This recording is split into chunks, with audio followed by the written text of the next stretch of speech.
d'Astoria, une ville portuaire autrefois prospère, aujourd'hui rongée par la corruption et les gangs.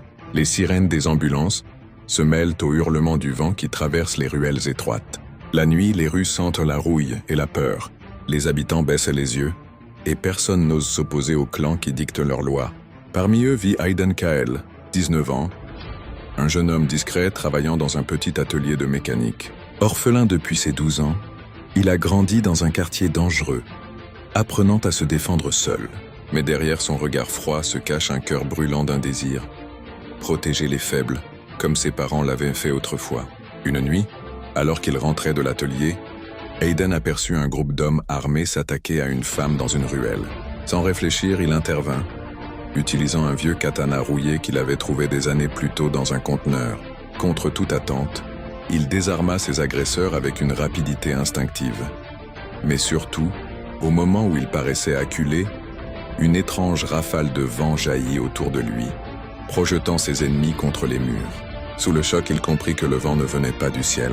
C'était lui. Le lendemain, un vieil homme inconnu l'attendait à la sortie de l'atelier. Il se présenta comme maître Kaoru, dernier membre d'un ancien ordre de guerriers nommé les Sentinelles du Vent, protecteur de d'Astoria depuis des siècles. Il expliqua à Aiden que son pouvoir n'était pas un accident.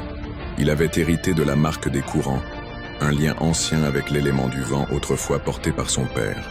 Kaoru lui proposa un choix: fuir et vivre dans l'ombre, ou s'entraîner pour devenir le nouveau gardien de d'Astoria.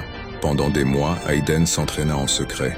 Il apprit à manier son katana comme une extension de lui-même, à canaliser le vent pour augmenter sa vitesse, sa force et même devenir invisible dans les bourrasques.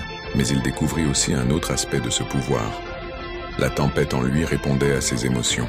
La colère pouvait le rendre incontrôlable, un danger pour tous. Un soir d'hiver, la plus puissante organisation criminelle de la ville, le syndicat du Serpent Noir, lança une attaque contre le quartier où vivait Aiden. Incendie, pillage, terreur. Le chaos engloutissait d'Astoria. Alors que tout semblait perdu, une silhouette apparut au milieu des flammes. Manteau noir flottant au vent, katana à la main, masque dissimulant son visage. Sous les rafales, les balles déviaient, les ennemis tombaient. Le vent rugissait comme une bête en colère. Ce fut la naissance de Zéphyr, le protecteur masqué de d'Astoria. Pour certains, il était un ange. Pour ses ennemis, une tempête qu'on ne pouvait arrêter.